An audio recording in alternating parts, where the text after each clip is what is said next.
All right, thank you and good morning. Welcome for those of you who are coming from out of town to Dahlonega, Georgia, which happens to be the site of the first major gold rush in the United States and also home to the 5th Ranger Training Battalion, which is the mountain phase of the United States Army Ranger School about 10 miles north of here. And also welcome to the University of North Georgia. We're a regional multi-campus institution and a premier senior military college that provides a culture of academic excellence in a student-focused environment that includes quality education, service, inquiry, and creativity. This is accomplished through broad access to comprehensive academic and co-curricular programs that develop students into leaders for a diverse and global society. We are a University System of Georgia leadership institution, and we're also the Military College of Georgia. As one of only 6 senior military colleges in the United States, we produced over 320 officers for the total Army, that's the Guard, the Reserve, and the regular Army, in the past 3 years. Note that we're also designated as a national security agency and Department of Homeland Defense, Center of Academic Excellence in Cyber Defense Education, one of only 7 universities in Georgia with this recognition. I'm Keith Antonia. I'm the Associate Vice President for Military Programs. I served for 20 years as an infantry officer, and I've been working at the University of North Georgia since 2003. My partners for managing this are Dr. Sharon Hamilton, our Director of Federal Liaison and Military Operations, who's also a retired Army intelligence officer, and she must have stepped out in the hallway. Oh, there she is. Okay, she's over there. All right. Okay, so make sure when she says something, do it. And then Dr. Eddie Meany, who is our Executive Director for our Strategic Studies Programs and Partnerships. And Eddie is right here in the front. If you could just raise your hand there, that'd be great. He's also Associate Professor of Strategic and Security Studies. And our co-hosts are, or is, the Army War College Strategic Studies Institute, represented by Dr. Tony Pfaff, who's a retired Army colonel as well. Is Dr. Pfaff here yet? Okay. Through this symposium, as you probably know, we intend to contribute to the scholarly discussion of how to prepare future Army officers for leadership on the battle of 2035. We'd also like to acknowledge and thank the Studebaker Group out of Columbus, Georgia, for their generous donation or generous support for this symposium. We do plan on filming the presentations so that we can have a record of the proceedings here. If you don't want to be filmed, please let me know. During our question and answer sessions, please use the microphone because that's how we can record you. If you don't use the microphone when you ask a question, then we're not going to be able to get the question on our proceedings. Also, if you participate in Q&A, please ask questions. We ask you that out of courtesy and not give us your opinions and ideas or lengthy explanations. And that way we can get more questions and questions answered in our question and answer sessions. Some books penned by the speakers are available for sale near the registration table and also during breaks. We have poster sessions out in the hallway, so if you go out these doors to the left and right there in the hallway near the entrance to the building are posters. Those posters are presented by our international cadets from our international military academies partners. Please make an effort to visit the poster sessions during the breaks today and tomorrow. You should each have a symposium program with the schedule of events here. Wi-Fi access is available, and the username and password is on the piece of printer paper there, hanging on the computer podium over there. But the username is Symposium, all small letters. The number's 19, and the password is welcome, beginning with a capital W. Welcome 11 exclamation point. I'd like to remind everybody that we have a social at the Smith House this evening at 18:30 or 6:30 p.m., to which you're all invited. We have heavy hors d'oeuvres and also an open bar. I think you guys know where the bathrooms are. We have a hospitality room here with coffee, tea, and some juice and stuff. Just for your information, there's no smoking on the Dahlonega campus. If you have any administrative problems or issues, please see Melissa Grizzle, who you ran into in the registration out in the hall or at dinner last night. Okay. At this time, I'd like to introduce Dr. Billy Wells, who is the university's Senior Vice President for Leadership and Global Engagement, and he's also the Executive Director of the Institute for Leadership and Strategic Studies. He retired as a colonel from the Army in 2005 after serving 30 years as an infantry officer. His last active duty position was the Professor of Military Science here at the university. He's a graduate of Mississippi State, the Army War College, has a master's degree in education from Louisiana State, and also a doctorate in education from Vanderbilt University. So please help me welcome Dr. Wells.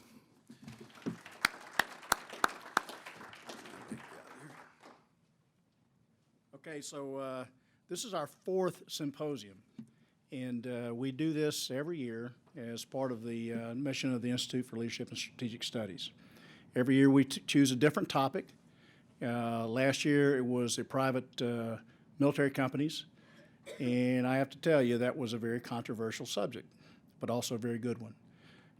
Because of who we are as a military college, we chose this year to focus on pre-commissioning education, as some things are changing in terms of the environment in which all of you will operate. And I'm hopeful that you have some questions for our speakers and our panelists as we move forward. Just to provide some context, for centuries, nations have struggled to determine how to best select, educate, and train their future officers. With each generation, there have been changes. At the same time, many areas of focus have remained very constant. Since the establishment of the military academies in the 18th century, there's been a focus on subjects such as geography. Today, you could probably translate that to GIS. Also, foreign languages, and additionally, certain aspects of military-related science, mathematics, and technology. So all those subjects are kind of at play when we look at how to educate future officers. Nations have established a wide range of educational models for this, depending on their cultures, their needs, and their resources as well. Today, many countries have opted for a four-year academy approach, though the form and substance of instruction ranges widely. In some nations, that 4 years is focused on academics. In other nations, that 4 years is focused a bit on academics, but also significantly hands-on application with regard to combined arms, things of that nature.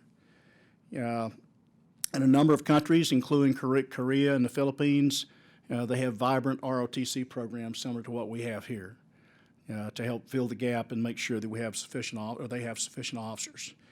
Even the length of the academy attendance in various locations varies. The United Kingdom's Royal Military Academy Sandhurst model is, for example, one that's employed around the world in previous British colonies and other locations as well.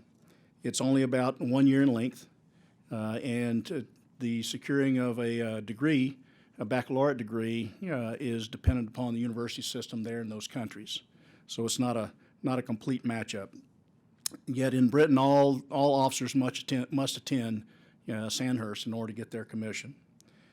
Other countries have opted for an officer candidate style program of varying lengths. We have an OCS program, obviously, as well. I'll talk about that in a second. In a number of cases, selected professionals are brought on active duty, commissioned. How do I say this? They're selected, they're commissioned, and they don't have to do anything else. Now, primarily, we're talking about doctors, some case lawyers. In other cases, there might be other professionals. That is also a trend in the cyber world as well.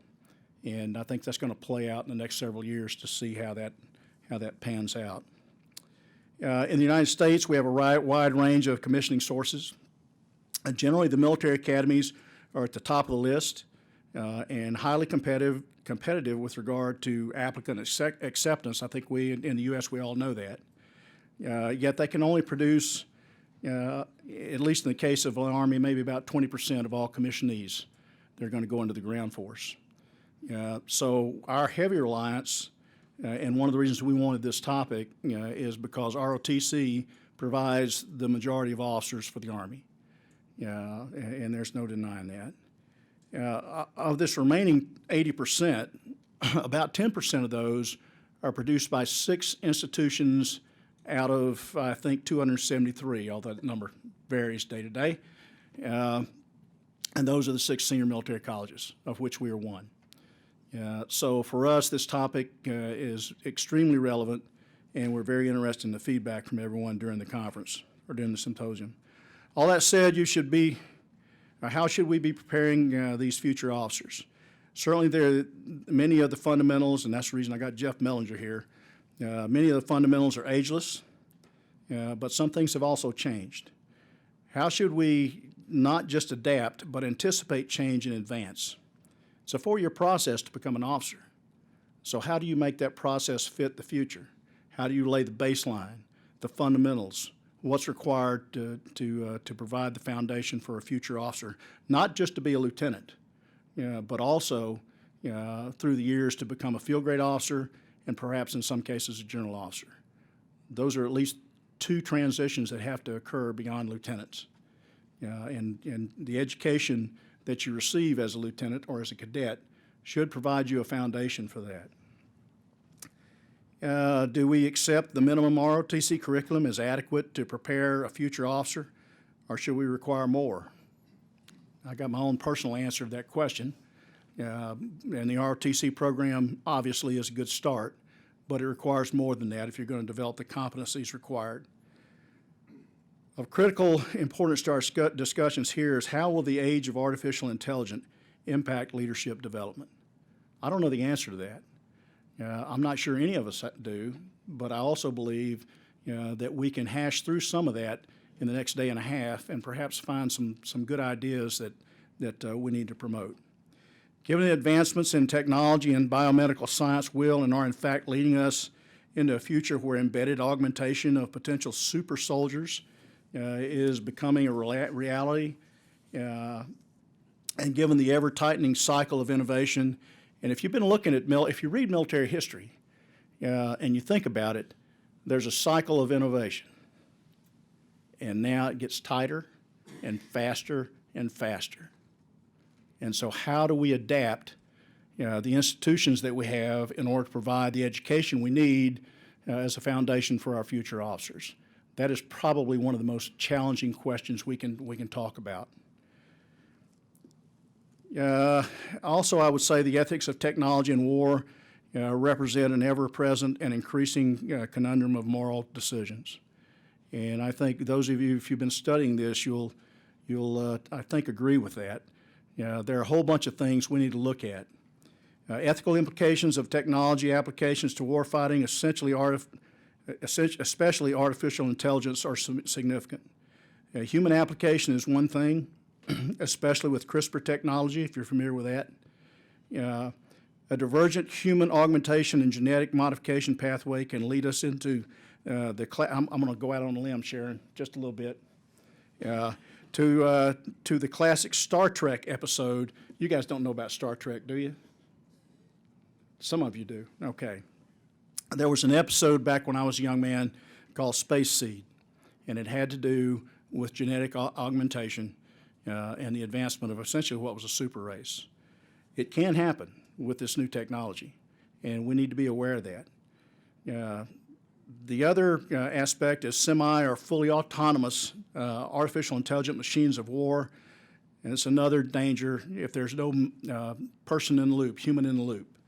Something to think about. That's the Terminator scenario. So both of these scenarios are things to think about as we move forward.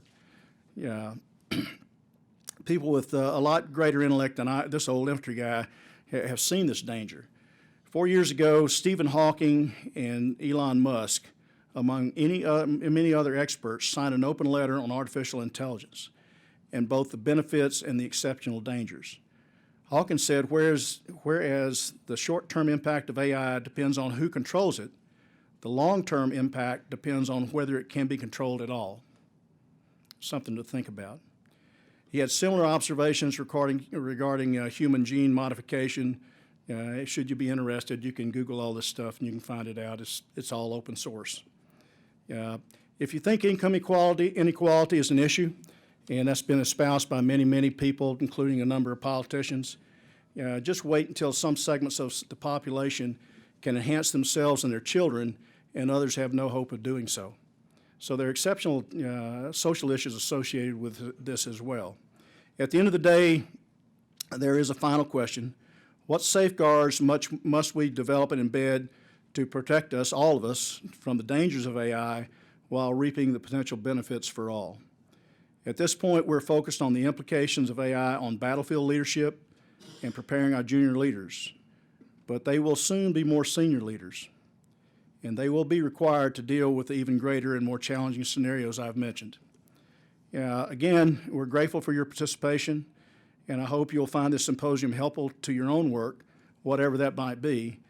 One final caution: as we work to attain dominance, quote, with regard to our peer or near-peer competitors, perhaps again the real danger is outside our normal parameters of competition, and we need to be thinking about that. It's a danger none of us perhaps fully recognize. We have lined up some great speakers and panelists to consider some of these challenges, and I now would like to introduce Dr. Sharon Hamilton, Colonel, retired, military intelligence, who will introduce our first speaker. Thank you very much.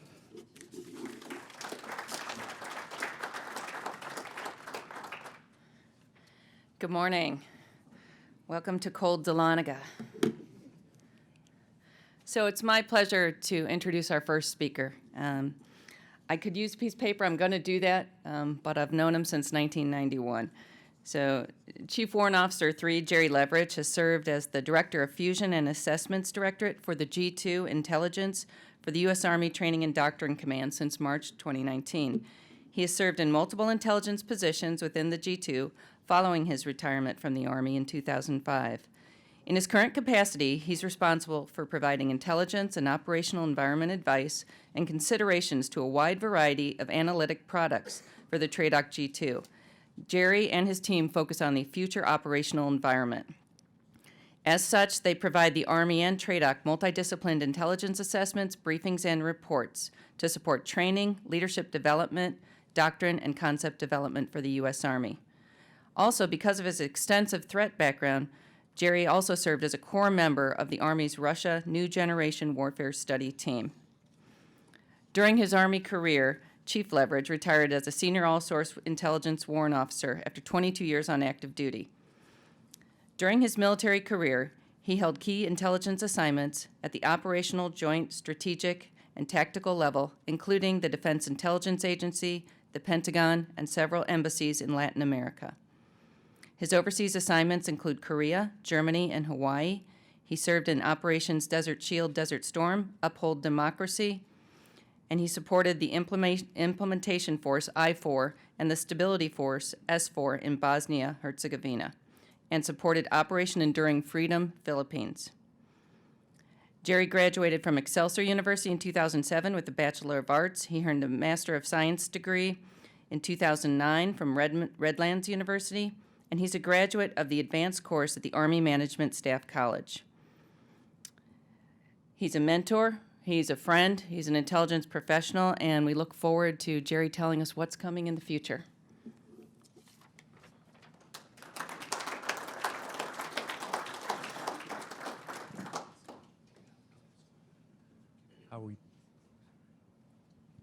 How's that? Test? We're okay? All right. So again, my name is Jerry Leverich from the TRADOC G2. Let me start with the operational environment. Those circumstances, conditions, and challenges affecting decisions. They have implications, of course, for geopolitics, for national strategy, for the Army itself, for leaders at all levels, and even individual soldiers. What I'm going to lay out over the next few slides is to try and give you an appreciation of how we foresee the future, focusing on 2030, but we'll stretch that a little bit also with some other opportunities. I'm going to start off with a video, about 5 minutes. It's meant to help vision what we're talking about. Some of the things that you see today, as well as some of the things that we anticipate and we forecast for the future. So with that, if we can go to the changing character.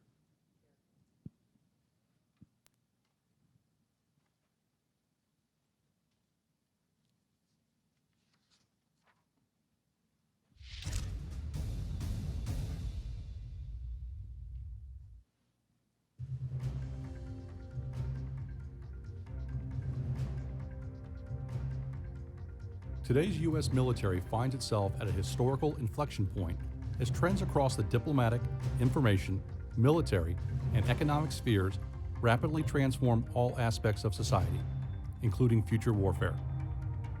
As we consider the character of future war, we can address it in 2 stages.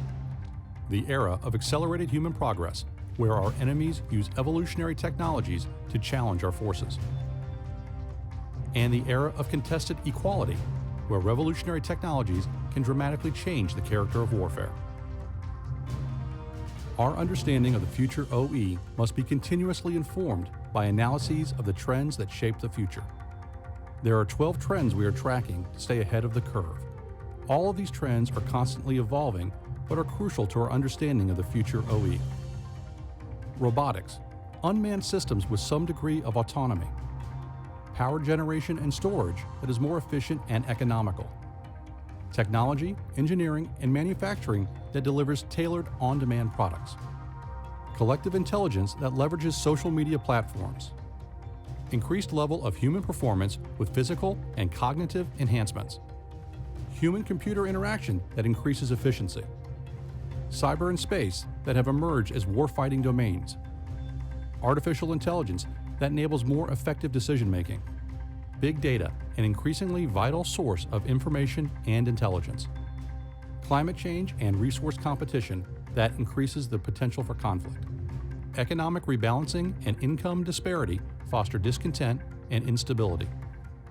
Demographics and urbanization are changing the social and physical context of the future battlefield. Among these trends, we see the emergence of a myriad of new and advanced technologies. The future OE will be marked by an array of threats from these continually developing new technologies. Prospective adversaries in the era of accelerated human progress are the so-called 2+3. Russia is currently our most capable potential foe. China is rapidly developing the capabilities to become our pacing threat by 2035. North Korea is a nuclear power with conventional capabilities that make it a significant regional threat. Iran is a regional hegemon with asymmetric capabilities. Beyond these nation-states are radical ideologues that present an enduring threat. Future warfare in the era of accelerated human progress will be characterized by hybrid threats, contested domains, weapons of mass effects, operations in urban and complex terrain, and an increased momentum of human interaction. We are already seeing game-changing evolutionary technologies that can provide a decisive edge over an adversary. These include robotics, which will change society and labor markets that will impact the character of war. Space-based capabilities will threaten reliable PNT, ISR, and communication networks. Computing power will increase exponentially and be essential to analyze big data and leverage the Internet of Things. Artificial intelligence that enables manned, unmanned teaming for both mental and physical tasks. Adaptive manufacturing will be a boon to logistics, but may not result in demand reduction. In the era of contested equality, norms will be contested and disorder will persist. Trends will interact to create new conditions for competition and conflict, creating new rivalries and unanticipated adversaries. In this era, we can expect revolutionary technologies such as synthetic biology, with the potential for weaponization of biological entities, swarms of semi-autonomous, massed, coordinated, fast, and collaborative small robots, energetics that will revolutionize the storage and usage of explosive energy, directed energy weapons such as lasers and RF weapons that will provide both lethal and non-lethal effects, hypervelocity weapons that will have the speed and energy to defeat countermeasures, The convergence phenomenon occurs as technologies are blended in a myriad of ways with unpredictable and potentially catastrophic results. These results will have an effect on warfare as dramatic as the convergence of messaging, gaming, computing, and internet access that the smartphone had on society. Future conflict will be waged through all domains, and our ability to integrate power across those domains will be critical to successful operations in contested environments. Our challenge is to recognize the enduring continuities for the future while continuing the analyses necessary to anticipate changes to the character of warfare. Understanding the operational environment is the critical first step in developing the concepts and capabilities addressing the challenges of the future. We must take advantage of advanced technologies and consider the dramatic increase in the speed of human interaction to adapt faster and maintain our ability to overmatch any potential adversary at the point of decision. Although the future we present here is not certain, the trends suggest that the character of warfare is changing. For the nation and the Army to succeed, we must quickly learn and adapt, laying the groundwork today for success in the future.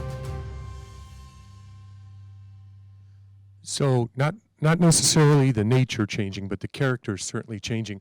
If you listen to General Milley when he discusses the changing character, he goes to historical examples. He talks about, going from bareback to stirrups. He talks about going from smoothbore to rifle. But I think if you look at some of the things that we've pointed out in the video, you can certainly see that we are in an inflection point and that the character is certainly changing. Let me lay out another slide that describes that operational environment a little bit also. So on the left-hand side there, the threat characteristics considerations. Consider that for the last 18 years, the U.S. Army has been optimized, I would argue, for counterinsurgency operations. We've invested in MRAPs. We've taken heart at soldier protection. We invested significantly in counter IEDs. That's not what our adversaries are looking at. That's not what the Russians or the Chinese have invested in over the last 18 years. So if you consider things like electronic warfare, whereas the military, the Army, has actually walked away from and optimized for counter IED electronic warfare, the Russians have fielded 9-10 different systems over the last 10 years. Really speaks to operating in contested environments, the potential of not having communications. If you look at integrated air defense and what the Russians did in eastern Ukraine and their ability to shut down the airspace over a sovereign government, it really tests our assumption on air power and air superiority. A number of other considerations down there. I really want to kind of hit on the last one down there, CBRNE and WMD. If you look back 2 years, over a 6-month period, where you had mustard gas being used in North Iraq, where you had chlorine bombs being dropped in Syria, where you had nerve agents in airports and Malaysian airports, and you actually had advanced nerve agents being used in downtown London. Weapons of mass destruction we have not gotten away from. Our adversaries have not gotten away from it. And I'm not sure our investments right now are on par to assist with those things. If we look at the 2+3 threats, we briefly discussed them in the video. 2 near-peer competitors, Russia as the pacing threat, China looking into the farther future. Consider one that's probably operationally dominant. It's got a lot of experience. Another one that has a big checkbook, technologically dominant, but not forgetting the other regional actors, North Korea, Iran, and the enduring, I would argue, almost multi-generational fight with some of the radical ideologues that we anticipate. If we look to the top right-hand side, the potential for overmatch, as I mentioned, we've made some hard decisions over the last 18 years. There are some areas where we are overmatched on the battlefield. I think we're trying to right that. We have some priorities for future investments. But things like, as I mentioned, electronic warfare, cyber and space, I would argue is our Achilles tendon if you consider that we are now a stateside military. So we have to deploy. We are expeditionary. If you consider our reliance on space, 60% of cyber, terrestrial cyber, actually hits a satellite at one point, and our vulnerabilities that we have in space. rockets, artillery, MRLs, those things that our adversaries have historically invested significantly in. If you consider the Russian army, we kind of characterize it as a artillery army with some tanks. They actually have more artillery than they do tanks. If we look at the characteristics in the bottom left, I'm going to get at some of those points. The population and complex terrain, proliferation of WMD, speed of human interaction, I like to elaborate on a little bit. I think it's probably the most important one there. A lot of people try to simplify that and say it's social media, it's cyber. The better example, I think, on the increased speed of human interaction is an example. If you consider one guy in Tunisia, distraught, he goes in for a welfare check. He's turned around distraught. He sets himself on fire in the middle of the road. The message and the media that covered that and how it proliferated to over 12 other countries over the period of 6 months. 6 of those countries had violent overturns in leadership. 2 still unresolved if you consider Syria and potentially Yemen.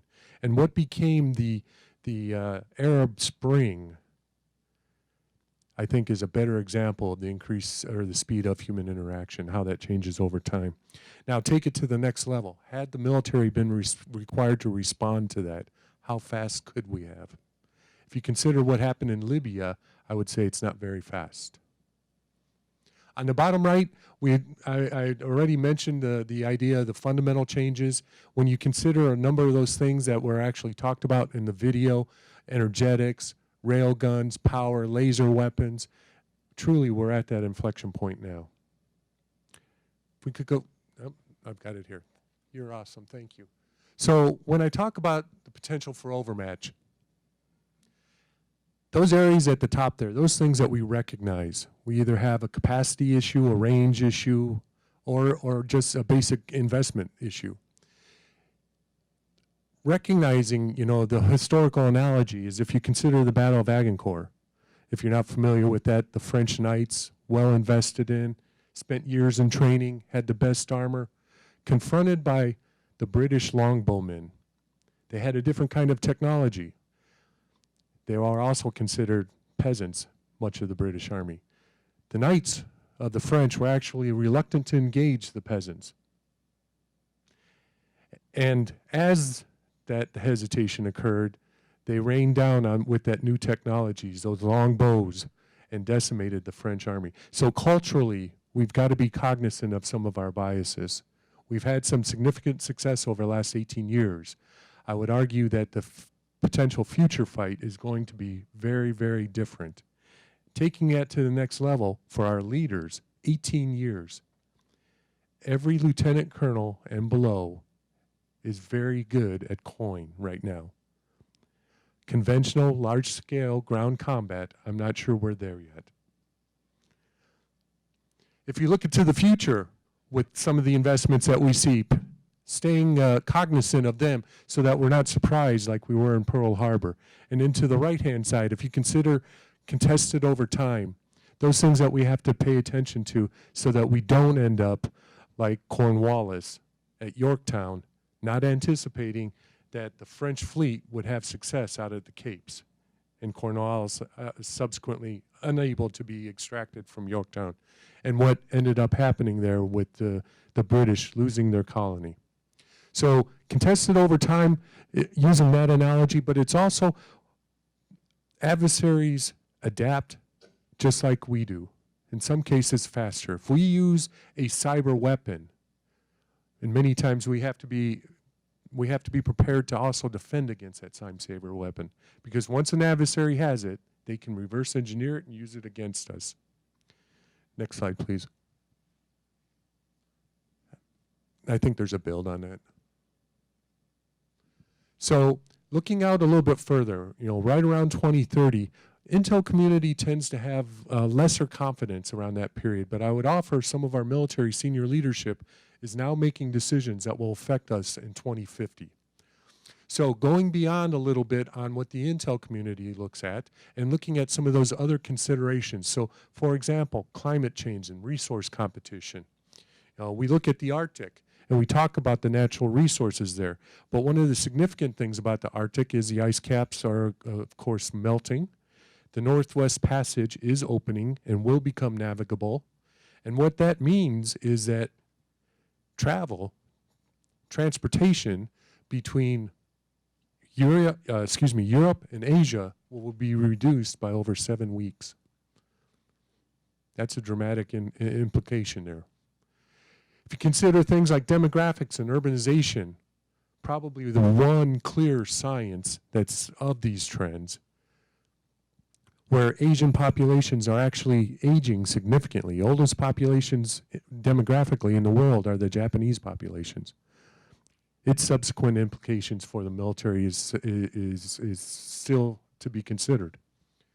If you consider that 60% of all populations will live in urban areas by 2030, and if the military endeavor is to close with and destroy the enemy, and those personnel are within urban areas, that's what we need to also consider.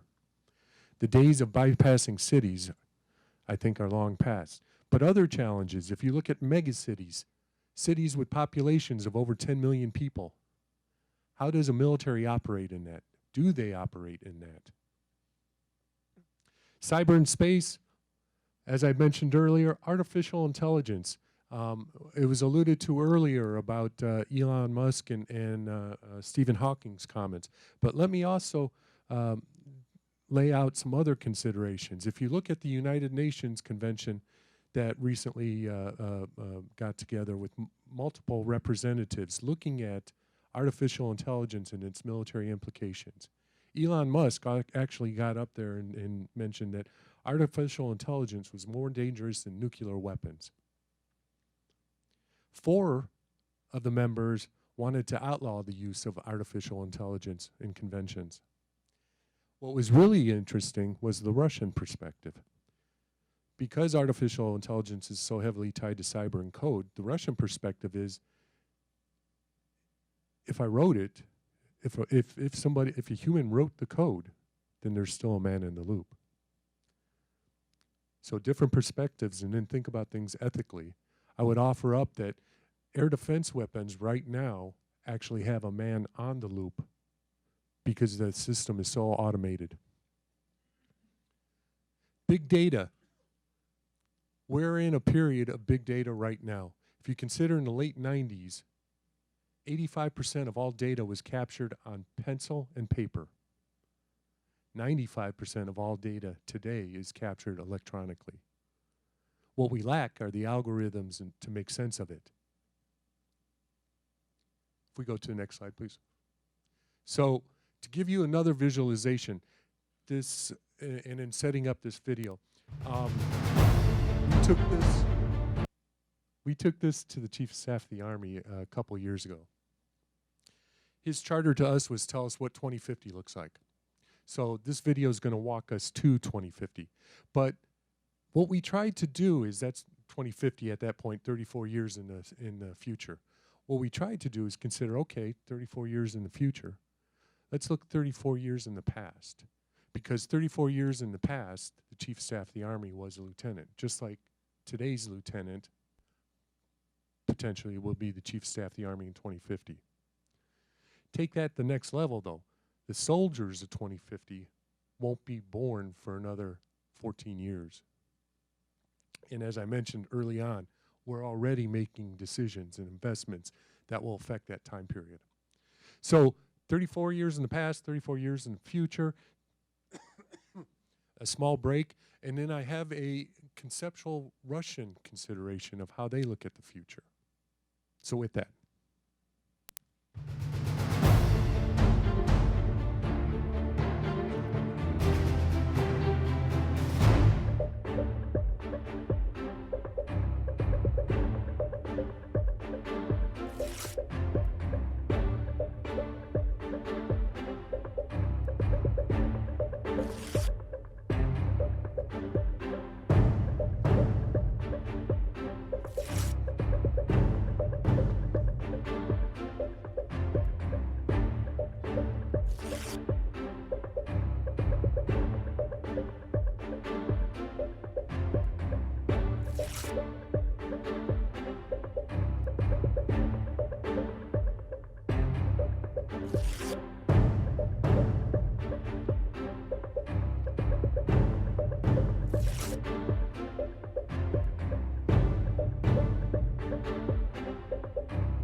What do you consider the greatest threat the United States of America faces? I would put Russia right now, from a military perspective, as the #1 threat. I would also add China, North Korea, and ISIS, along with Iran.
Just as we are looking forward, so are potential adversaries.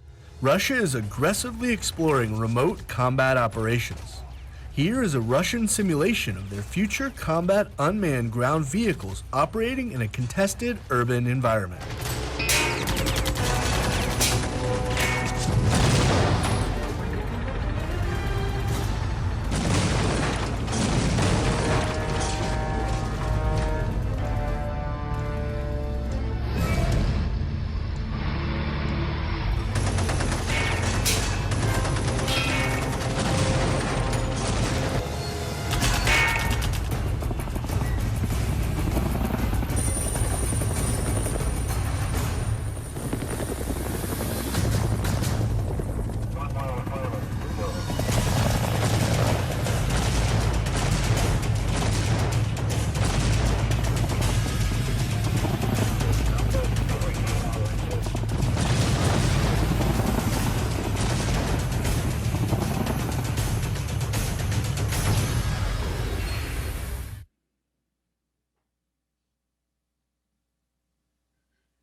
So the reason I play that video is 3 big findings in the September 11th report, 9/11 report, as intelligence failures. #1 was a lack of coordination amongst the different organizations. #2 was lack of coherent policy. The third thing was a lack of imagination. So conceptually, that video, which is actually about 8 minutes long, and is about 5 or 6 years old. Very cartoonish, but I don't want that to stymie the lack of imagination. This is what that system actually looks like. This is the Uran-9. It's a Russian autonomous system. Has both air defense guns on it as well as a main gun and anti-tank. I mean, it's on tracks. The other one was on wheels. The greatest consideration right now is nobody in the turret. The crew of 3 is actually outside the turret. It takes 3 people to actually operate it.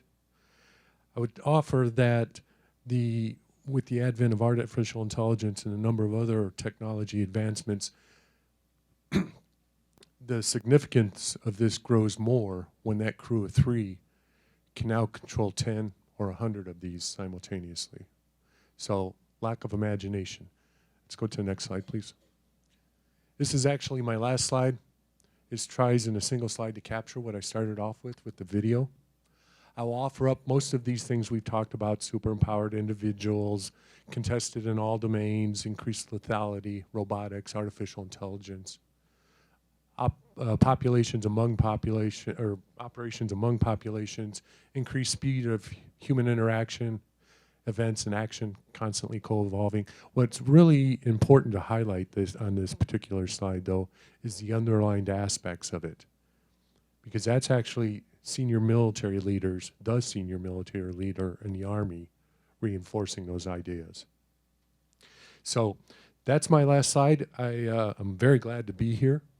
Anytime that I can talk about the future, the Army, help understand some of the challenges, the opportunities, and especially in front of such a diverse audience, I'm always grateful. So with that, I'll open up for questions. Sir. Excuse, let me get your microphone. I'd ask if you have a question, because we are filming this and we have people listening online. I'd love to capture your questions. Thank you. Jeff Mellinger here. In one of your slides, you portray the near-peer adversaries and their capabilities. I have been in briefings with senior officers that now say that we are the near-peer in all but personnel. Our soldiers are the standout. So obviously there's varying opinions, but your thoughts on that, sir? So, no, absolutely. It's a really good question. If you divide it, the U.S. Army certainly has overmatched in some technological aspects. But our greatest strength has been the way we develop our leaders, the experiences that they have, the training investments that we make with them. Certainly, when you're dealing with conscripts armies, those are significantly different. Okay, I've got one. So you've been working on this for quite a while for operational environment, and you talked about lack of imagination. So who do you bring in? What organizations and people and allies do you bring in as you're developing the future OE? Good question. So very informed from a number of products, efforts, individuals, groups, organizations. Let's start at the top. What we are clearly aligned with the National Intel Council. If you're not familiar with them, they also frame the operational environment. They do it every 4 years for the president. So a lot of the ideas and the themes that you see here are resonant strategically to operationally. The Joint Staff with its J7 does a military version again of that, again, aligned. Understanding that this isn't the know-all, be-all for everything, aligning what we present in our operational environment for training, how we frame it up for investment decisions, how we set it up for leader development, a very good alignment in there. That's how we do it internally. Now, critically looking at it, we also have our own efforts of the Mad Scientist effort, which is meant to reach out to greater academia, industry. They do a number of conferences bringing in some very diverse opinions. Now, at one, we actually had a gentleman named Max Brooks. If you're not familiar with Max, he's the son of Mel Brooks from Blazing Saddles. He's also the author of World War Z. So again, with the intent of pulling in some different perspectives into that. Mad Scientists, have a blog. I'll certainly provide you the link to it. They publish constantly. They are always looking for submissions. And and General Milley at one point actually recognized the Mad Scientists and called them his peer review. So an opportunity for anybody to actually get in there and post your thoughts and your ideas. Yeah, this is Jim Krupe. I've got a question about, two questions actually. You say there are areas where overmatched. My question is why, how do we get there? Where do we be in that position? And my second comment is, seems to me you're describing a world where everybody is a soldier. The idea that soldiers only wear uniforms and that creates competitors in the kind of world you're describing seems to be outdated. That's let me get to the first one. It's been a choice of investment decisions. If you look at anti-tank guided missiles, well, let me start it the other way.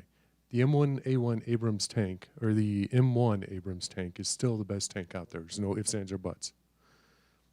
There's not another tank that can challenge it. The problem is the adversaries are not investing in tanks. They're investing in anti-tank guided missiles. So it is not necessarily, overmatch is not necessarily a one-to-one comparison. It's not necessarily tank against tank. It includes, technologies, the way it's inculcated, the way it's trained, and the way and potential asymmetries of how it's used. But if you also look at some of our assumptions, I alluded to our belief in having the Air Force for air defense. We've dwindled down significantly our air defense capability within the ground forces.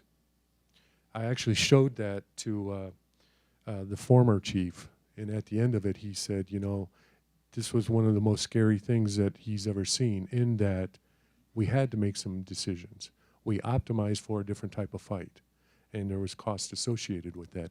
If you look at some of our formations, corps and divisions, we have few of them, and what they do is actually significantly different.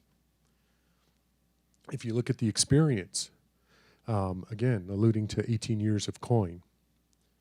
So correcting that, I think we've got the leadership in place. I think we've got the ideas, multi-domain battle, the CFTs, the investment priorities, the renovations that we're going through in training, the refinement of doctrine. We're going to get there. Right now, the Secretary Esper has told us to be multi-domain capable as a ground force by 2028, and then multi-domain ready by 2035. And there is a slew of things behind that decisions are already being made for. All right, and the second part of the question?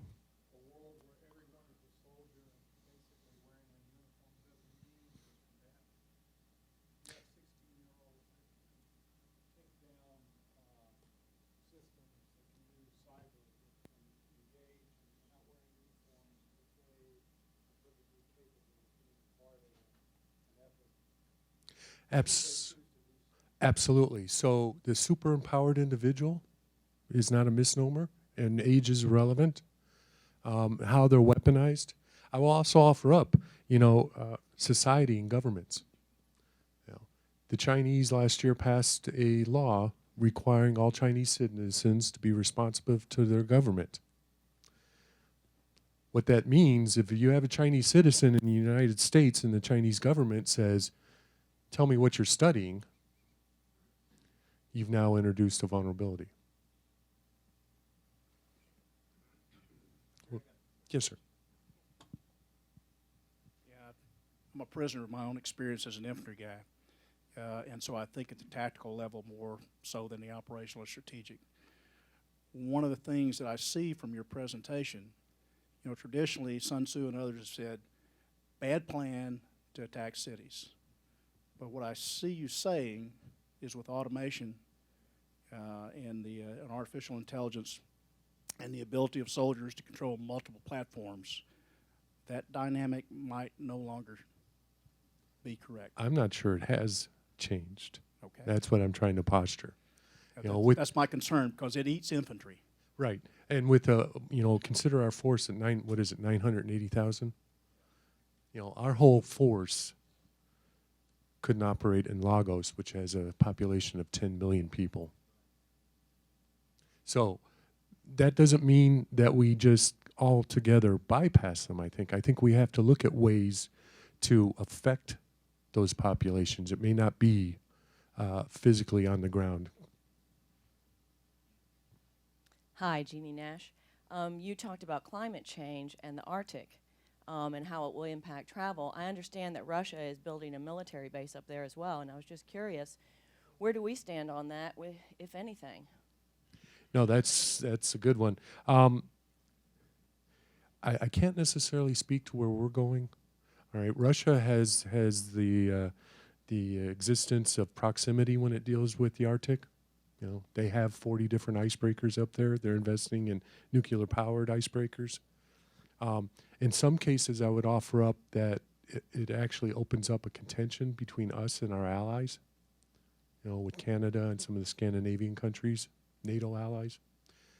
One of the biggest concerns, it's not necessarily the biggest concern, but another consideration is the Chinese are investing in there also, and that's not necessarily always appreciated by everybody else up there.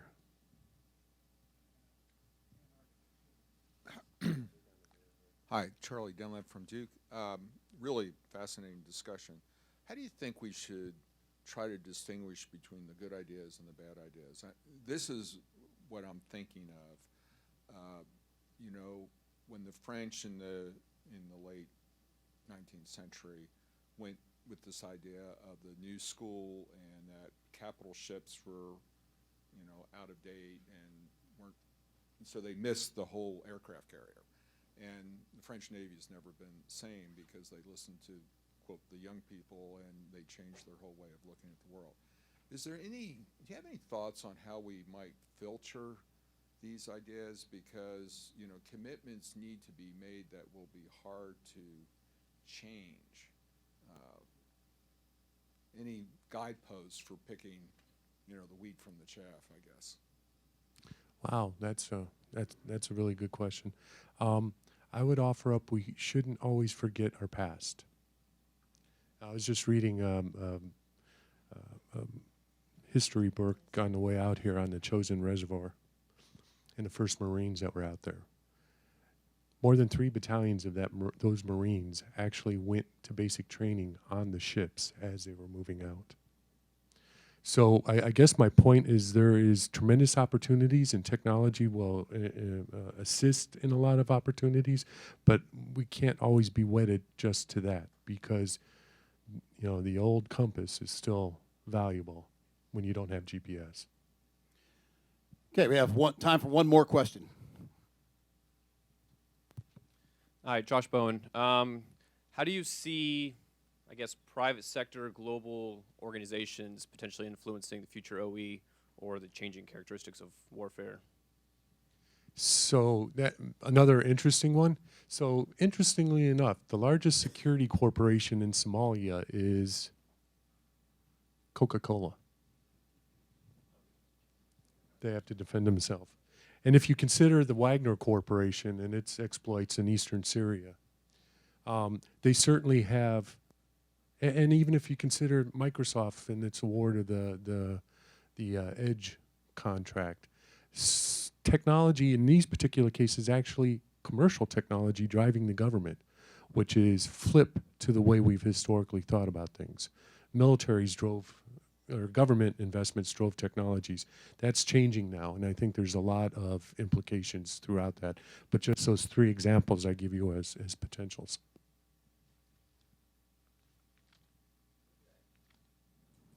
Well, thanks very much for the fascinating discussion. Let's give him a hand.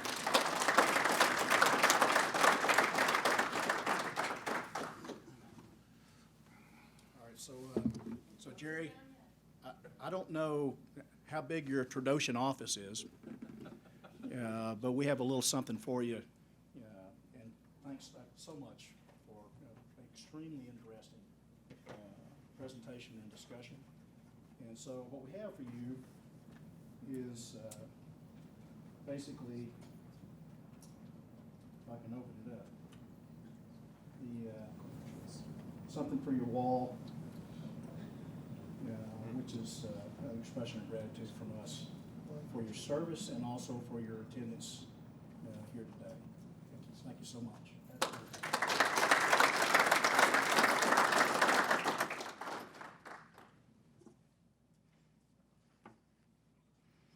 Okay, so Chief Leverich set the tone for us, and he put the bar pretty high. It's my honor to introduce our keynote speaker today, and that is Major General Retired Bob Scales. And within careers and within people we meet, some stand out, and those who are pulled into initiatives, as Jerry mentioned, like mad scientists, those contrarians, those people who will dive deep into history, pull out the lessons and look forward. General Scales is one of those. Major General Bob Scales served over 30 years in the Army, retiring as a Major General. Immediately after retirement from military service, he was appointed President and CEO of Walden University, my alma mater, one of the world's largest private universities. More recently, he retired as CEO of Colgan, Inc., a defense consultancy specializing in strategic leadership. During his time in the Army, he commanded 2 units in Vietnam, winning the Silver Star for action during the battle we know as Hamburger Hill during the summer of 1969. Subsequently, he served in command and staff positions in the United States, Germany, Korea, and ended his military career as Commandant of the United States Army War College. In 1995, he created the Army After Next program, which was the Army's first attempt to build a strategic game and operational concept for future land warfare. He's written and lectured on warfare and military history to academic, government, military, and business groups all over the world. He's authored 2 books on military history, Certain Victory, the official account of the Army in the Gulf War, and Firepower in Limited War, a history of the evolution of firepower doctrine since the end of the Korean War. In addition, he's an authority on contemporary and future warfare. He's written 3 books on the theory of warfare: Future Warfare, a strategic anthology of America's wars to come; Yellow Smoke, the future of land warfare for America's military; and most recently, Scales on War, the future of America's military at risk. He was the only serving officer to have written books subsequently selected for inclusion in the official reading list of 3 services: Certain Victory for the Army, Firepower for the Marine Corps, and Yellow Smoke for the Navy. He's a frequent consultant with senior leadership of every service of Department of Defense, as well as Congress and many allied militaries. He's testified 15 times before the Senate and House Armed Services Committee, not an easy task, as well as the Foreign Relations and Environment and Public Works Committees. He was honored to be the 20th Nimitz Memorial Lecturer in 2004. He's an adjunct scholar with the Modern Military Institute at West Point. He's been a senior military analyst for just about every network out there. You can see General Scales, and we've seen him recently, again, as an authoritative figure on both past and future of the military. His latest work, Scales on War, America's Military at Risk, is a template for the Secretary of Defense's Close Combat Lethality Task Force. He's a graduate of West Point and earned his Ph.D. in history from Duke University. Please help me in welcoming Major General Bob Scales.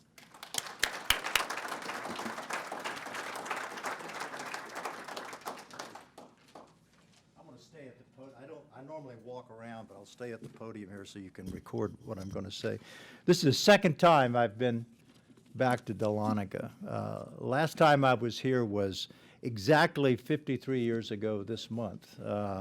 It was out there, November of 1966, and my ranger buddy, Peyton Ligon, I'll never forget. In those days, and the temperature was about the same as it is now. In those days, to get warm, you wrapped yourself in a poncho, and then you put a can of Sterno between your legs, and the heat would come up and dry and warm, dry you out mainly. And I never forget, Peyton turned to me and he said, looking out over the magnificent Pisgah National Forest, and he said, "Bob," the sun was coming. It was really very amazing. And he said, "Bob, look how beautiful it is out there." He said, "You know, someday after all this is over, I'd like to come back here."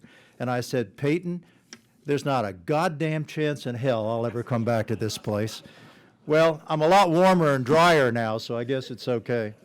I'd like to pick up on what Jerry said. I'm very concerned about this multi-domain operation stuff I'm hearing from the Army. It has all of the earmarks of failures that militaries have made in trying to divine the future for the last 50 years. We in America have a bad habit of ahistoricism when we look to the future. We think that we're driving. The Army seems to think that driving by looking through the rearview mirror will only lead to a crash. And the characteristics, the blinking red lights are as follows. Number one is sloganeering. Ever since I started in this future business, and I've been at it now for almost 50 years, the first thing you look for is sloganeering.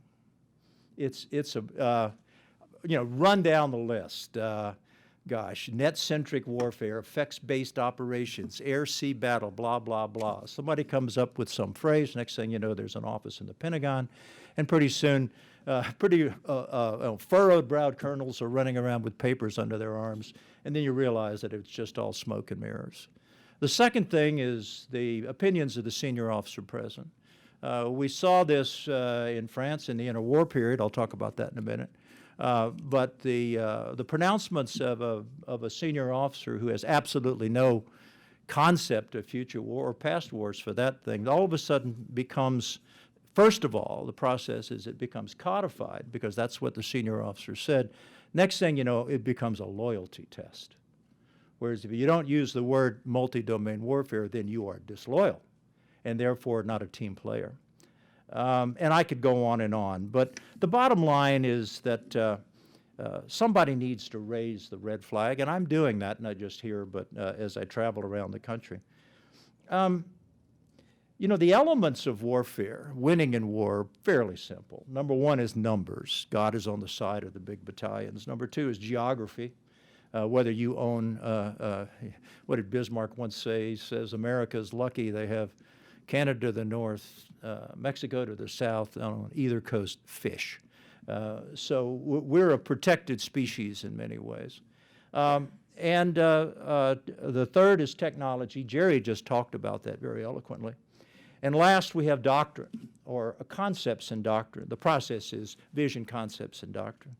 Well, we lose on the first two. We tie on one, and doctrine is up in the air. Let me just push back on what Jerry said. Of the 12 things Jerry had up on the thing, all but two, climate change and the disparity in global income, at Army After Next, we had all 10 of those plus one more. So future gazing is as much a process of backward looking as it is forward looking. And the other thing is that technology is the principal catalyst in change. The problem with that is everybody's got it. We're not alone in that. Prior to World War I, all of the major contenders understood that the technological dynamics were going to change the character of war. You know, 9 million dead people later, we figured out how it should be done. In the interwar period, all the major contenders, the United States included, understood that it was the internal combustion engine and wireless that were going to be the principal catalyst for blitzkrieg. We all got that. The issue was not what the technologies are, but how do you apply them? And some got it right, and some got it wrong, and I'm going to talk about that in a minute. Why do people obsess on this technology thing inside the Beltway where I work? Well, because that's where the money is. You know, of the $715 billion we're spending this year, something like $250 billion of that, directly or indirectly, is related to applying technology. But the real unknown here is doctrine. We had two big wars that we could learn from and how to do peer-to-peer warfare. And they have to be sort of the signpost to the future by looking backward. So look, you invited me here. Sharon. Where's Sharon? There she is. Sharon, you invited me here. When you did, you knew I was a historian. So sit back and relax because you're going to get some history. I'm going to give you 150 years of history in about 3 minutes. So buckle up. Here's the bottom line, and here's where MDO comes off the rails. Big wars have always been balanced between two dualities, firepower and maneuver. You can go back to Marathon, and it goes into the two primal elements, firepower and maneuver. Contemporaneously, or at least over the last 150 years, the object that moves the pendulum between the two dualities is technology.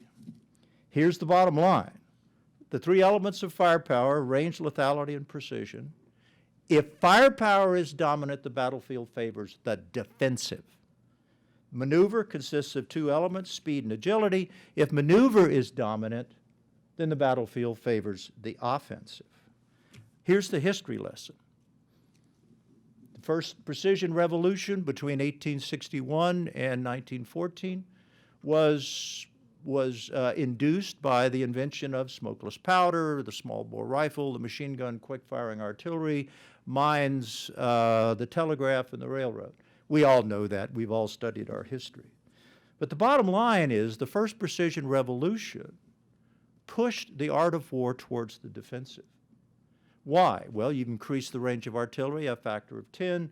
The small bore rifle went from a range of 50 meters to 900 meters. The machine gun, well, you all know about the machine gun. 9 million dead men later, we finally figured out how to deal with it. So it wasn't the technology. Everybody had quick firing artillery, small bore rifle, smokeless powder. The problem was, how do you apply it? That's called doctrine. And there were two approaches to breaking the deadlock, as you know. One was doctrinal, the other was technological. Technological, of course, was the invention of the aircraft and the tank, and the Allies applying that to the battlefield in 1917-18. The German approach was doctrinal. The idea that massive attacks over open ground didn't work, so the answer was to reduce the killing effects of firepower by dispersing, going to ground, and using storm tactics to attack over open ground with disparate units with carry-along artillery and carry-along firepower. So the Germans had the right idea doctrinally. The Allies had the right idea technologically. During the interwar period, the two were jammed together by who? By the Germans. The French had the right idea based on World War I experience, the methodical battle. In other words, artillery dominates all. The infantry follows the artillery. The Germans said not so fast. The internal combustion engine and the wireless had allowed maneuver to overcome firepower. That the pace of maneuver in World War I was 2.5 miles an hour. What if we could make it 20 miles an hour? In other words, amplify the speed and agility of a moving force by a factor of 10, and the advantage swings from firepower to maneuver. The result is blitzkrieg. Look, in 1940, the French had more tanks than the Germans, better tanks than the Germans, but the Germans had a better idea. Okay, so just think about that for a minute. Well, eventually, of course, at the end of the war, as I mentioned to you earlier, numbers count. And the Russians and the United States, since all ideas in warfare are fungible, came up with our own two versions of blitzkrieg. And Germany, as you well know if you've read your history, was overcome by numbers. But now I would argue, and the Army seems to forget, that technology is making another swing. We're now in what I call in my writings the second precision revolution. The problem with getting the second, and Jerry hit it exactly, 18 years of coin has not been helpful, but it's also the fact that we've had many, many false starts since the end of World War II. The 4 Arab-Israeli wars, Desert Storm, where the Army redeemed its honor, and the March to Baghdad in 2003, all false indicators. Why? Well, because the enemies we fought were all incompetent. You know, if you're going to fight a war and gain lessons, remember I wrote the history of Desert Storm, and I was struck by when I finished writing it. I said all these lessons are completely useless because everything worked. Why? Because the enemy was ignorant and stupid and incompetent and cowards. So you can put anything on the battlefield of and Schwarzkopf's Great Wheel, and it was all going to work because there was literally no opposition, no real indicators there. The Arabs the Israelis can amplify that with their own experience. But there were two indicators that always struck me in my writings that stick with me to this day. The bombing of the Mujia Bridge in April 1972 and the 1972 Arab-Israeli War and the Egyptian use of SAM-6s and suitcase Saggers, those are the little man-portable precision-guided rockets that just drove the idea of crazy, almost lost the war in 1972. And it seems to me that what this anticipated, the use of precision guidance against the Mujia Bridge and the Saggers, was the fact that we had now entered a second precision revolution, just as revolutionary and as impactful as the first that happened 100 years before. Firepower, because of everything I've just mentioned and all the other things that Jerry just talked about up there. You have to ask yourself, of those 10 things that you saw Jerry put up on the board, Back off a second. What are the three factors of firepower? Lethality, range, and precision. The two factors of maneuver, agility, and speed. What did Jerry put up on that slide of those 10 of the 11, of 12? What side do they favor? Firepower. Every single one of them. The missing element, of course, in the second firepower revolution is ISR. And AI will fix that problem. So the last missing element, target location and tracking, which is the essence of a firepower-intensive battle, is now potentially solved. Some would argue with UAVs and drones and all the rest of that it is solved. What about maneuver? The speed of maneuver today, the speed of maneuver in 2030, or however the Army is going to do it, will be the same then as it was in 1945, 20 kilometers an hour, no faster. The speed of the M1 tank at a blown bridge is exactly 0. Now, why is this a problem? The problem is that MDO fails to recognize this great cosmic shift. I don't know why, and I would share it with you. I think I know why, but I think the problem is that it's become so deeply embedded, not only in our philosophical approach to war, but in our programmatic approach to war. The Army's got 6 major efforts, I don't know what, vectors or whatever they call it. I can only find one that has anything to do with maneuver. Maybe you could argue that a vertical-to-vertical lift technologies may have something to do with it. But the Army's been very, very kind to me over the last couple of years with my advocacy to show me war games at TRADOC. Last year, Mike Rooney, who many of you may know, Colonel Mike Rooney, was kind enough to show me a day-long exercise in war games. I've spoken and lectured, particularly inside the Beltway before Congress, about MDO and so forth. And what it comes down to, particularly when you face Russia, at the end of the day, it's Mons and Les Cateaux and Sedan and the Marne all over again.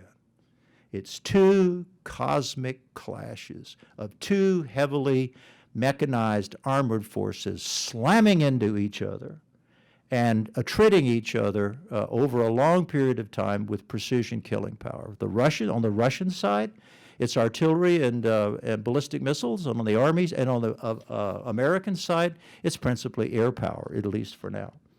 And that's it. It is slam dunk, smash mouth, murderous attrition warfare.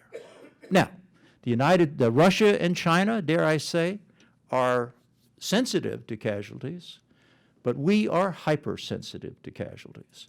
And Russia and China can certainly afford the butchery and the willingness to stand and prevail. We, unfortunately, cannot. 4 dead soldiers in Niger a year and a half ago completely changed our policy towards South and Central Africa. What do you think 40,000 dead Americans in the Baltic states are going to do to our strategic approach to warfare? So, what's the answer? I would submit to you the answer is to swing the pendulum in the other direction.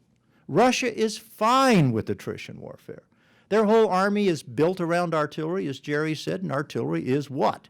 It's an element of attrition warfare. And now that it can shoot 1,000 kilometers and is precise to within 3 meters, and it has a lethality thanks to barometric thermobaric weapons and the use of submunitions, Russian artillery is incredibly deadly, far more deadly than our artillery. So the Russians are happy to do that. So the onus is on the United States to turn the pendulum in the other direction.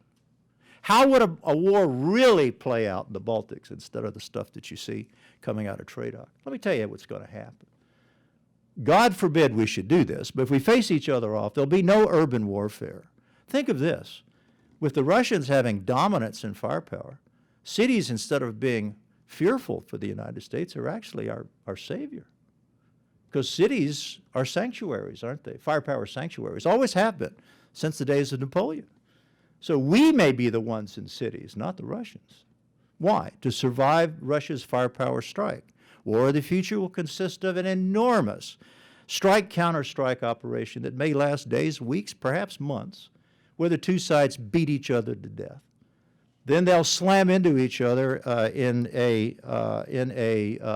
according to the doctrine, in a operational penetration, an attempt at operational penetration on somewhere in one of the Baltic states, perhaps Belarus, perhaps Poland. And there it will just simply grind to a halt. And that's World War III. How about this? What if we have an alternative view? By the way, I've been very influential with the Marine Corps. If you've read the Commandant's planning guidance, basically what he writes in the planning guidance is what I've been espousing. Think about this war conducted with some attention to history. What do you do if you're facing a firepower-dominant battlefield? What did the Germans do? Disaggregated, went to ground, built an operational force of great velocity that was able to achieve breakthroughs by simply breaking away from massive formations, Sturmtaktik, Blitzkrieg, whatever you want to call it. Let's say we did that, like the Marines are espousing. We build a disaggregated force that's able to operate in ever smaller increments, empowered by what? One of the things that Jerry had up there, the microcircuitry revolution. When I was a second lieutenant, an air defense installation was what, 8 acres. Today you can put it on the shoulder of a soldier. Anti-tank warfare was tank-on-tank warfare. As Jerry alluded, the Russians have given up on that.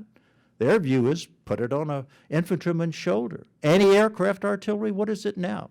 It's essentially light anti-aircraft missiles that are capable of shooting down every F-35 that we'll ever build. Huge installations, nodes we used to call them in Desert Storm, can now be reduced to something on the back of a pickup. So when you reduce the size and the bulk of a maneuver force, you automatically increase velocity, don't you? Mass times velocity, it's a basic law of physics. So if you unburden an operational force, then all of a sudden the velocity increases. But that's not enough. The object is to do what we did against the Germans in 1944 and what the Russians did, is you have to find a way around this cataclysmic clash of the titans, as we've always done to establish maneuver, and that is to either go over or around the enemy force.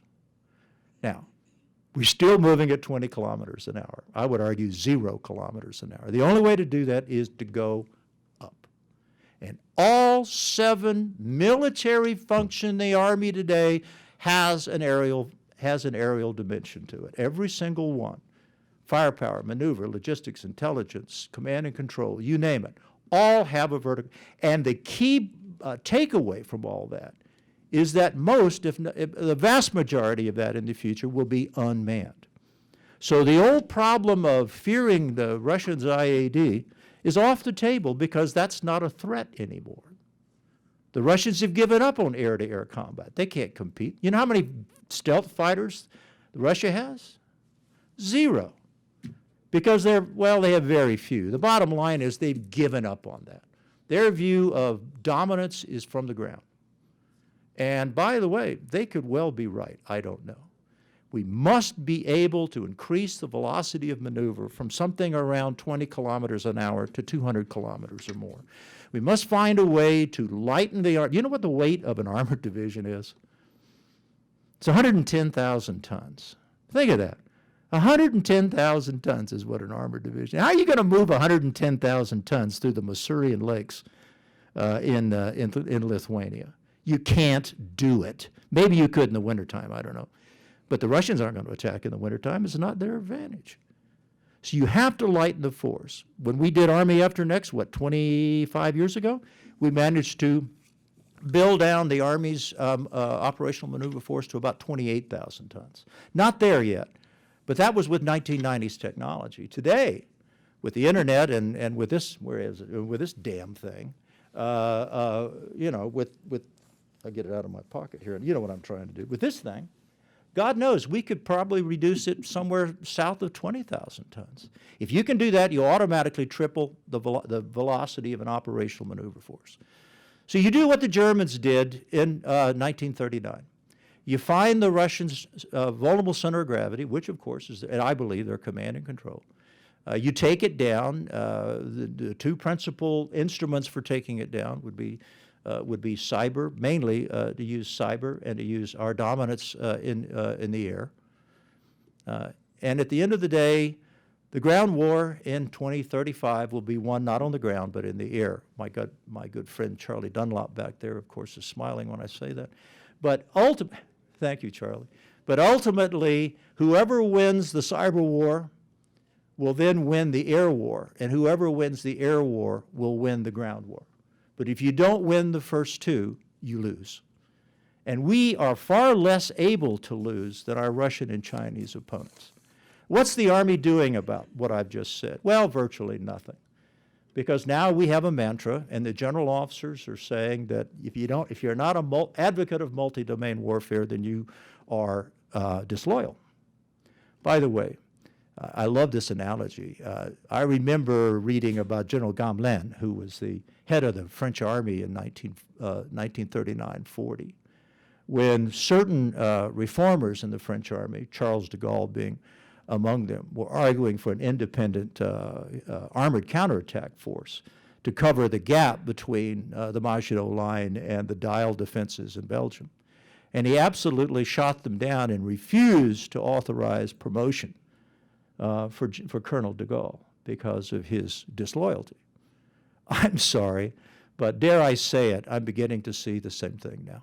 By the way, the last thing I'll leave you with, if you think we're having problems with the technological advantage swinging to the defensive, look at our Navy people. Boy, if you think a tank is vulnerable to a missile strike, what about an aircraft carrier?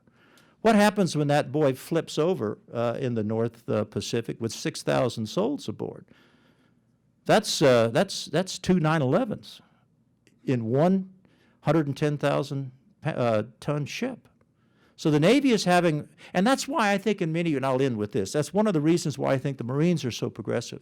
Because the Marines understand the need to restore the offensive because they face the threat from two different directions, don't they? One is the inability to maneuver offensively with maritime forces, inability to break the two-belt defensives the Chinese have put up. And secondly, once they're on the ground, they've lost the ability to restore operational maneuver with existing technology. So the Marines are leading all of the services in trying to restore mobility to the battlefield. We have a long way to go. Unfortunately, today we're going in entirely the wrong direction. Okay, questions? Not that I have a strong opinion about any of this.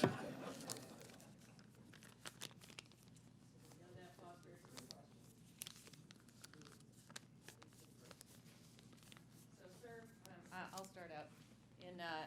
In your most recent book, you compare and contrast Patton and McChrystal. I do.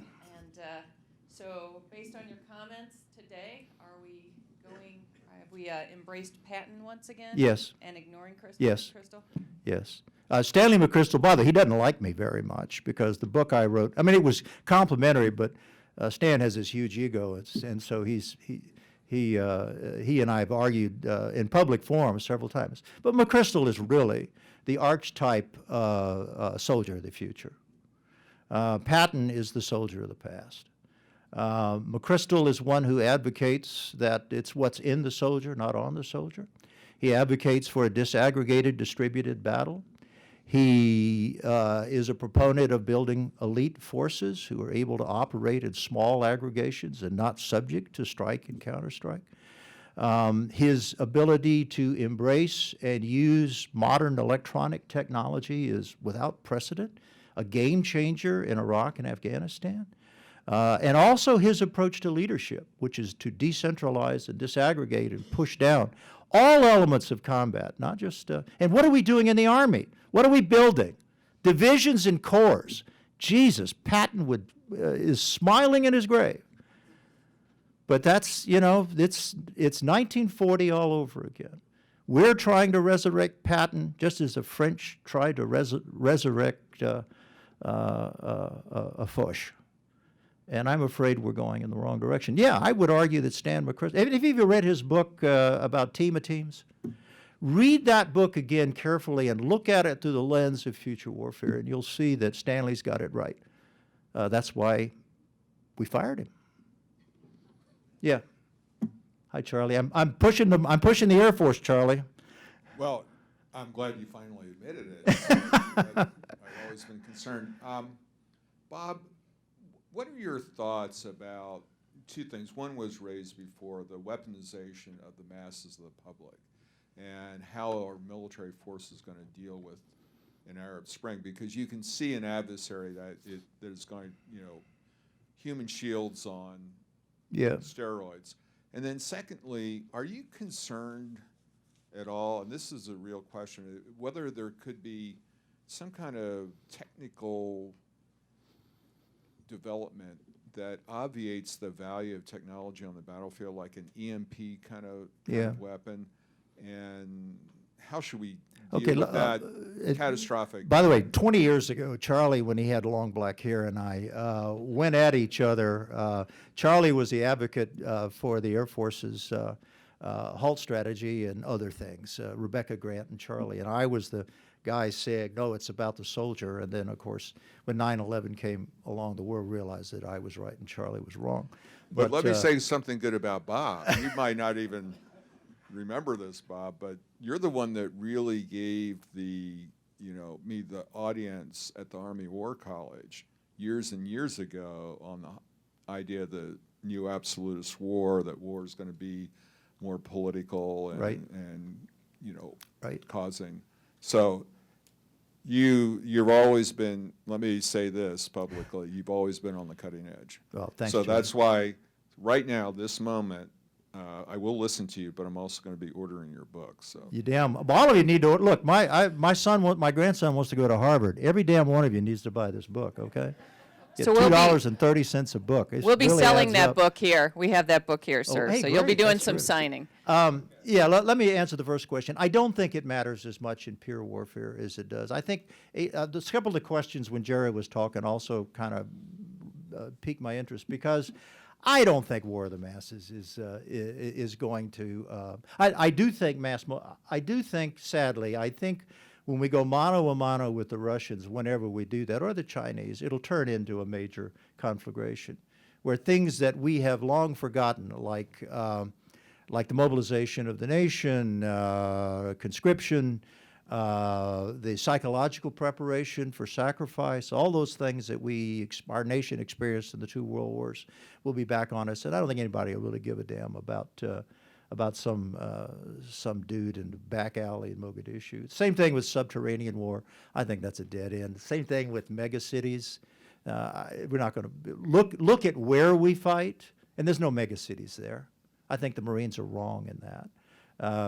The only advantage that urban warfare is going to have is actually on the defensive for the United States, not the offensive, because the best place to survive a strike, counter-strike phase of a battle is actually, believe it or not, in a city, because they offer an enormous amount of cover and concealment from massive fire strikes. So I just think we have to think in terms, forget the last 18 years, guys. It's over, done. Okay, so somebody, I don't know, blows up an embassy. Tragic. But that's not a threat to the world order or the survival of the United States as a democracy. That only comes with pure big-time warfare, and that's what we have to think about in the future. Unfortunately, we're not. Yes, sir. Dan Papp, formerly of Kennesaw State University, and I also spent a lot of time in Carlisle and Montgomery. What about the observation that we actually already won World War III? 1989 to 1991. It was called the Cold War. Yeah. And that we're now in the midst of World War IV, but we didn't realize it really until the Mueller report came out. No, I disagree with that.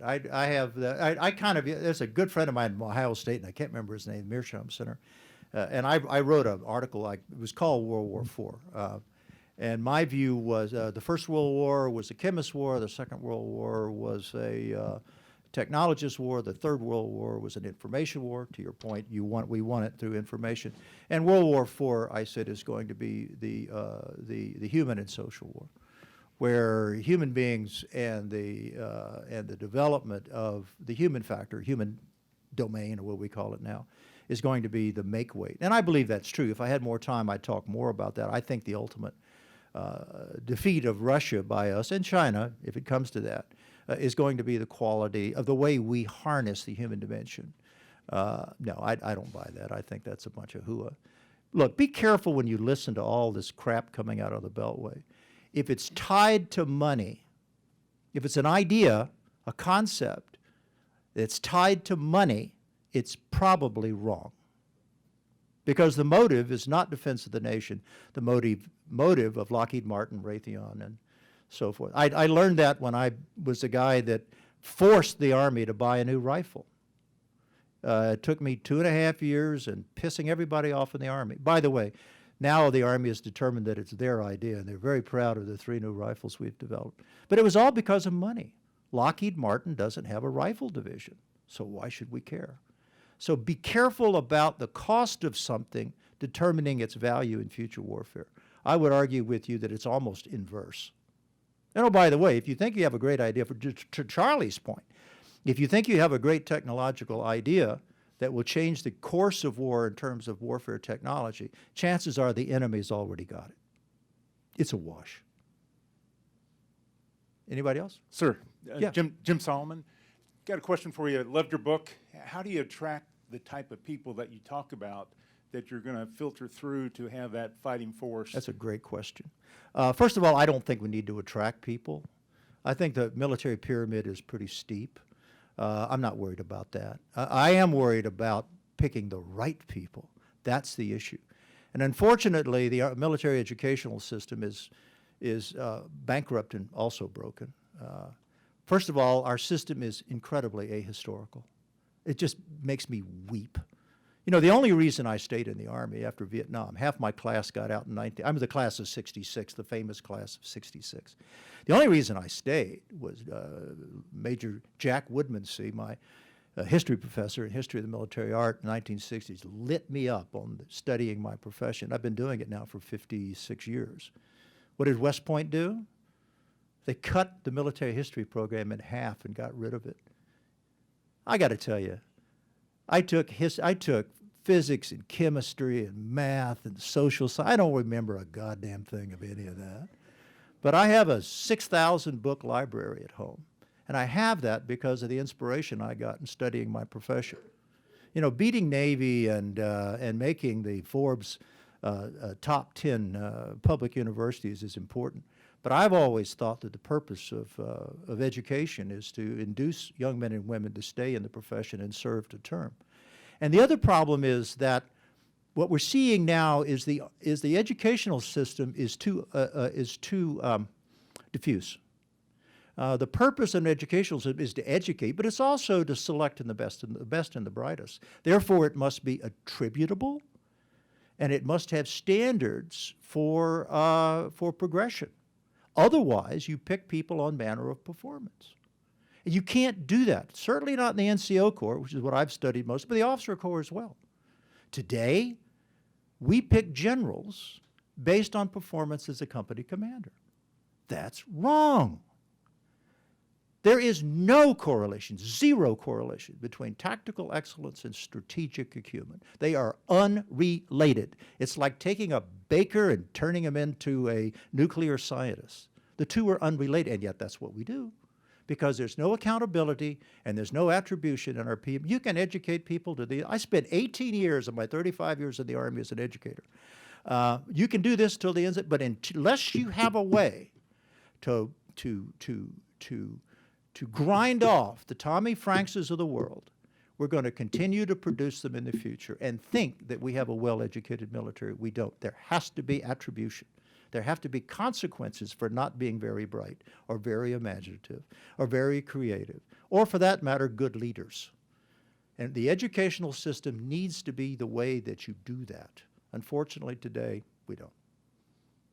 Somebody else had a question, comment? Yes, ma'am. Question, sir. We've spoken a lot about Russia. Can I shift over to China? Sure. And what's your viewpoint on that? And if maybe we could tie in with AI, 5G, and the Belt and Road Initiative. Yeah, that's a great, and my information comes not from the Army, because the Army is really sort of new with the China game. It comes from the Navy and the Marine Corps. They've thought long and hard about that. And I'm not worried about Belt and Road. I'm worried about the other direction, the seaborne approaches. And the Marine, what's so great about my Marine friends is that they have completely turned the relation between the Navy and the Marine Corps upside down because of technology and the threat from China. In the old days in World War II, the purpose of the Marine Corps was to capture bases from which the Navy can maneuver. Now the purpose of the Navy is to move forward and wear away the second and first island chain so that the Marines can maneuver. I mean, that's fundamental. First time I read that in the Commandant's Planning Guidance, I did a happy dance all over my study. I said, my God, these guys have got it right. The Marines understand that the Chinese can never be assaulted directly. They have to be worn away from the periphery. And peripheral warfare is different than smash-mouth warfare.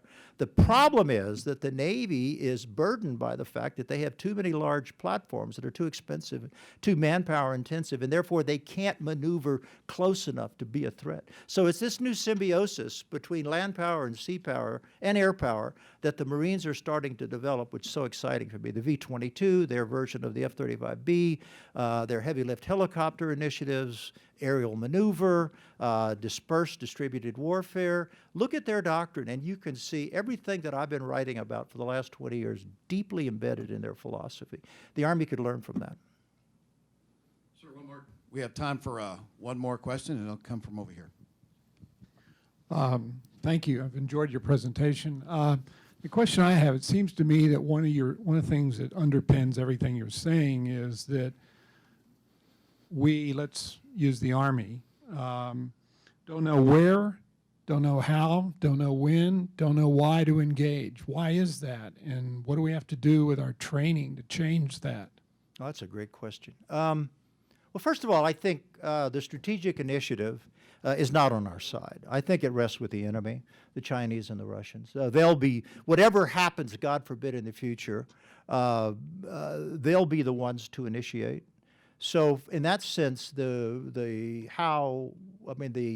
when and where part, I think can't be determined. We generally can focus in on an enemy of some sort. But what's the deal? From Pearl Harbor all the way up through 9/11, we've always pretty much got it wrong. We're about 0 for 12 when it comes to figuring out the circumstances that you've just brought up. So I think the only answer for us, to answer your second question, is we have to be able to build a military that is broad-based enough to be able to first absorb an enemy's aggression and then be able to react creatively. And of course, the big unanswered question that should be on all of your minds right now is nuclear weapons. Everything that I've mentioned, or anyone today or tomorrow is going to mention, is that all of this has to be conducted, below the glass ceiling of nuclear warfare, which changes the complexions considerably. But if you think Vladimir Putin doesn't have on his mind the breaking apart of NATO and the restoration of the empire, well, then you're wrong. That's what he dreams about at night. And that initiative is just as Ukraine and Crimea and Georgia just came out of the blue. We had nothing to do with that. I think whatever happens in the future, particularly in Europe, I'm less concerned about China. I think China's too tied in with Walmart to go to war against them. But I do believe that Russia has everything to gain and very little to lose by being aggressive in Northwest Europe and breaking apart NATO. Look what happened to Turkey, for Pete's sake. I mean, that's NATO's southern flank. Putin was doing his own happy dance in the Kremlin after a couple of shots of vodka when he realized that, by God, I'm now going to break apart NATO's southern flank just by cozying up to Erdogan. No, that's Russia's the great game today is not in Central Asia and not in the Middle East. The great game today is in the part of the world that counts. And that's the economic center of gravity of the entire globe, Northeast Asia and Europe. The rest of it, frankly, doesn't matter. Okay, great. Thanks a lot, guys.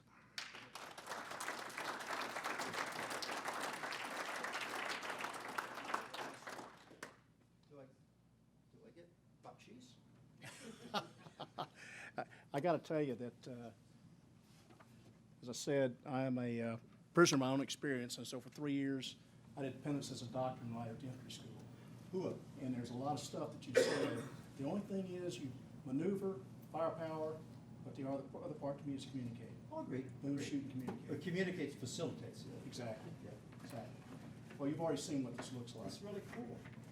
So in your study, with 6,000 books, we hope you find a little bit of shelf space for this. Oh, that's so great. Oh, Billy, that's terrific. I really appreciate that. No, we really appreciate you being here. Thanks a lot, man. I appreciate it. Thank you.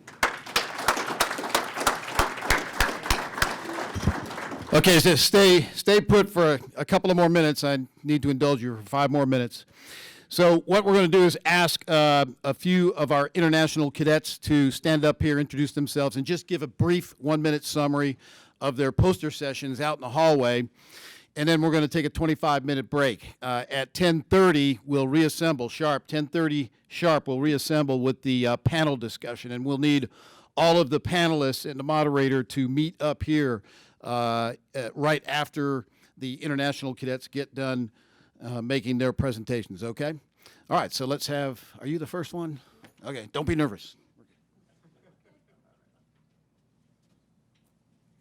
Hello everyone, I'm Liliana Gergac from Hungary. I'm a 4th-year cadet, so this is my last year. I'm very happy to be here, and I study military logistics. And my presentation's topic was the influence of modern technology for the female's body, because I think biology is an interesting thing. I try to focus on some topics like the economy, and my main aim was to present the new challenges because of the global warming. And I wanted to present that it's a good thing and it's interesting how to determine the technology, but I think it's impossible to change our feelings and the biology. So maybe it's like some comparison, and that's all. Thank you.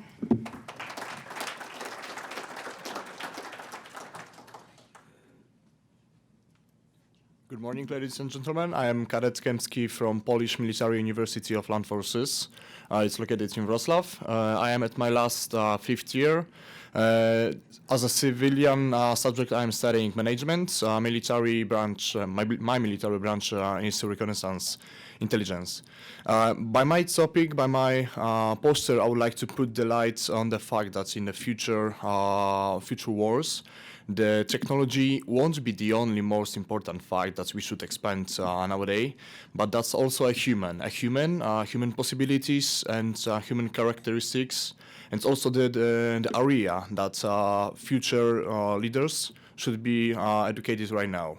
If you're interested to talk with me, you are warmly welcome. I will be over there next to my poster. This is going to be the highest one. Thank you.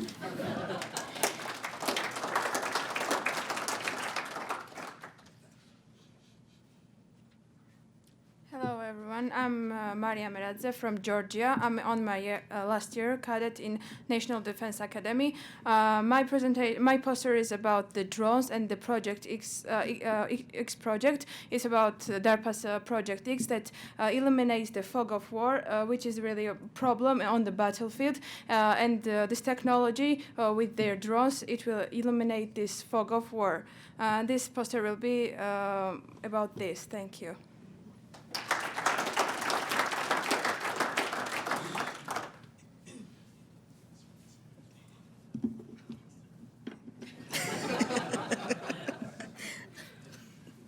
Thank you. Good morning, ladies and gentlemen. I'm Tembeka Mieko from South Africa. I am in the South African National Defense Force, Tactical Intelligence, and I'm currently studying at the Military Academy with Stellenbosch University, and I'm studying, it's my 3rd and final year. I'm doing Security and Africa Studies. So my poster presentation for this duration of the period will be how science and technology will shape the future battle space of the South African National Defense Force in Africa. So the aim is just to talk about the 4th generation technology and how it will be used in conducting military operations in the asymmetrical and ever-changing battle space of Africa. So that will be me. Thank you so much.